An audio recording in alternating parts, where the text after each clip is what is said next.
Hello and welcome back to my channel. This is actually the second time I'm shooting this video. The first time I did it, I made all the talk, I made all the demos. After trying to copy the files to my computer, I realized I hadn't pushed the record button, so this is the second time. So what I want to talk about today is how I record my guitars and my amps. And most of the time I am using my Marshall amp head here or my little combo amp in the back and record it with a Two Notes Torpedo Captor 8. I don't think I have to say much about it. It's a reactive load box with a line out and a DI out, and it's also an attenuator. Either I'm recording straight into my DAW and do the cap simulation in the Torpedo Wall of Sound plugin, which comes with the box, or I'm using this little thing here. It is the Cap Amp Plus.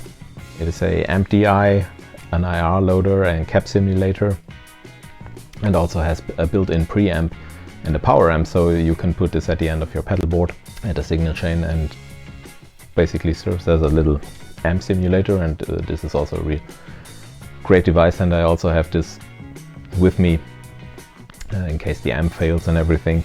It has a DI out, so you can go straight to front of house, and it has a headphone out. Also a really great little device. I also did use the Torpedo live, but the thing with the Torpedo is the attenuator only works in one position, so you can hook up your amp and then you have either a speaker through or you have a attenuated signal, and the attenuated signal is minus 20 dB, so it is fixed and you can't really change it. So this is one minor issue with the Torpedo. The Captor X has 3 levels of attenuation, so it's slightly better, but the Captor X is also twice as expensive as this little thing here. So recently in a Facebook group I came across a posting about this little thing here. This is the Varisucker from Redstuff Amplification, and it is also a attenuator and a load box. However, in contrast to the Torpedo, to the Captor, it is not a reactive load box, it is a resistive load box. The Torpedo is a reactive load box. This means if you don't connect the speaker and you record it in silence, it is supposed to simulate the impedance curve of a loudspeaker. So loudspeakers react differently depending how hard they are hit. So the Torpedo is supposed to simulate this. And this little thing here is a resistive load. So it has a fixed load, and some people say it doesn't react as good as a reactive load, but we will find out today, maybe. And this little thing here is really great. I've used it now for a couple of weeks and I think it really sounds great. It is easy to use, it's small, it doesn't have the built-in fan like the Torpedo, so it gets quite hot, so put it somewhere where the heat can go off. So this thing comes at a really attractive price point. In this configuration I paid 150 euros, so you can get this thing directly from Stefan from Redstuff. Just write him an email, and this thing goes up to 50 watts and it is with 8 ohm, but you can also get this in different configurations. I'll have a link to the website in the description. And this is not a sponsored video, I paid for all of these devices, and I've paid for this, but I think this thing is really good. Yeah, so what I want to do today is just make a quick comparison of how these two things sound as load boxes for recording. But keep in mind, this is not a highly scientific video. I just have rudimentary recording equipment, as you will see in a minute. Alright, so now I've got everything hooked up and I'm going to play some sound samples. So first I'm using the Torpedo. Yeah, we'll play a little bit. Then I'll hook up the Varisucker and play something. After that I will play a little loop on the dither looper and we will hear the exact same part played back, so you can have a better comparison.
Alright, so next up, the Varisucker.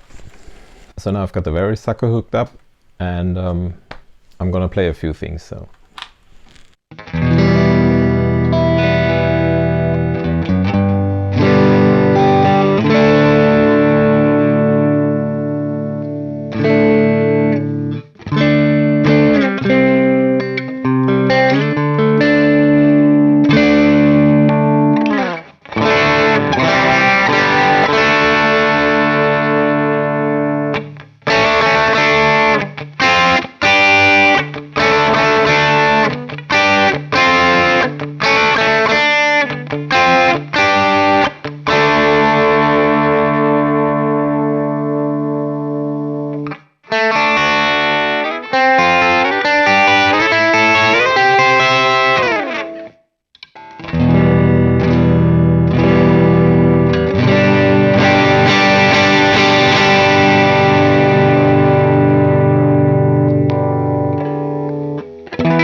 So that was the Varisucker, and now I'm going to record a short loop and play it back, and I'll show you on the screen which one is which.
So this was my little comparison video of the Redstuff Varisucker and the Torpedo Captor.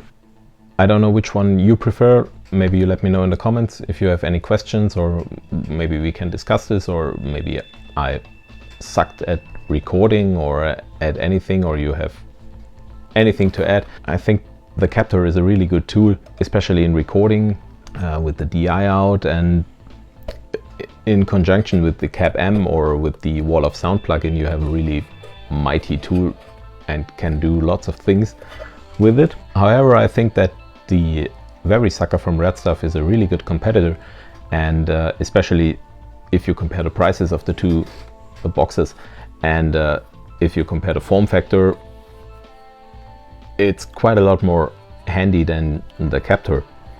As I've said in the beginning, you can hook this up to your, you can mount this in your amp and just sit it in the back and make the attenuator work. And you can send a DI out to the Cap-M or to front of house or whatever you do, or to record. And sound wise, I think it sounds really good. And for me personally, the difference between the Captor and the Varisucker in the DI outs isn't that big. I get good sounds recording from both of them. Maybe you might have to tweak them a little bit, but you do this with everything. I think it depends on the IRs that you use, or the virtual cabinets in the Two Notes, especially with the Two Notes with the remote or with the Wall of Sounds. You have so many options to tweak the sound in the direction that you like. So yeah, I think in the end it's up to you. Thank you for watching. If you have any comments or questions, just write them down and I'll be happy to reply. And thank you for watching, and I'll see you in another video. Goodbye.